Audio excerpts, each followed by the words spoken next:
আসসালামু আলাইকুম রহমতুল্লাহ। প্রিয় দর্শক, আপনার স্ক্রিনে দেখতে পাচ্ছেন সংসদের প্রথম অধিবেশনে যখন রাষ্ট্রপতি চুপ বক্তব্য দেবে তখন জামাত ইসলামের 11 দলীয় যে বিরোধী দল রয়েছে, প্রিয় দর্শক, সেই বিরোধী দলের সবাই কিন্তু হাতে প্লাকার্ড নিয়ে গেট আউট চুপ্পু এবং তারা প্রতিবাদ করেছিল যে ফ্যাসিবাদের দোসর এই চুপ্পু সাহেবের বক্তব্য সংসদে এটা আমরা শুনবো না।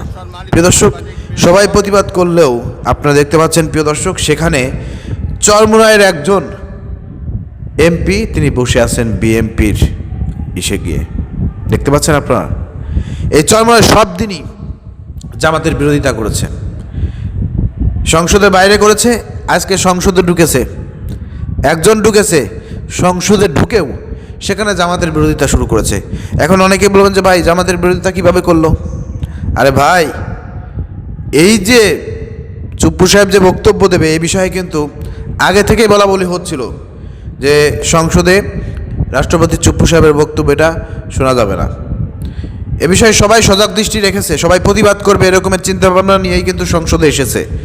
কিন্তু দেখেন চরমোনাইয়ের এই এমপির অবস্থা দেখেন, সে কোনো কথা বলতেছে না, সে ভয় পাচ্ছে যে ওইখানে যদি আমি লাল প্লাকার্ড দেখাই তাহলে তো আমি জামাতের দলে পড়ে যাব।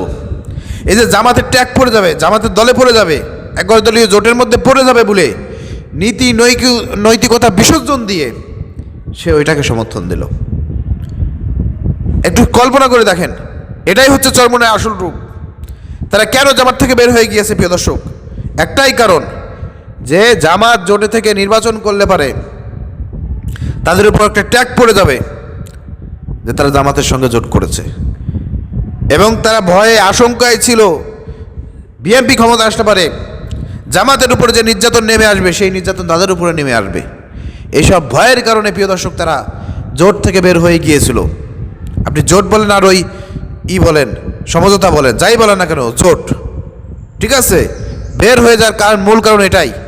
আর সেটাই আপনারা এখন সংসদে দেখতে পাচ্ছেন প্রিয় দর্শক।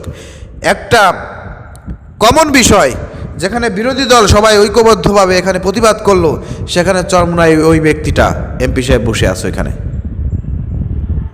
তার কোনো প্রতিবাদ নাই, তার কাছে অন্যায় কোনো প্রতিবাদ নাই।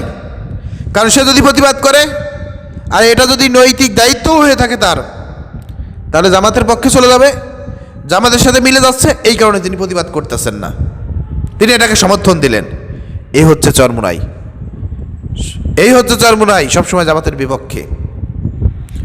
ভালো কাজে জামাতের সহযোগিতা তারা হতে চায় না, দরকার হলে পারে খারাপ কাজে সহযোগিতা করবে, তবু ভালো কাজে জামাতের সহযোগী হবে না।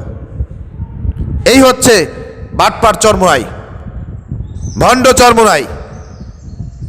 আপনারা এটা লিখে রাখেন, আগামীতে সেইভাবে জামাত ইসলামীকে কাজ করতে হবে। চরমোনার সঙ্গে কোনো কথা হবে না, কোনো আপোষ হবে না। তাদের এই ভণ্ডামি আমরা একের পর এক ফাঁস করবো ইনশাল্লাহ। আপনারা ভিডিওগুলো খালি শেয়ার করে সবাইকে দেখার সুযোগ করে দেবেন। ধন্যবাদ। আসসালামু আলাইকুম রহমতুল্লাহ।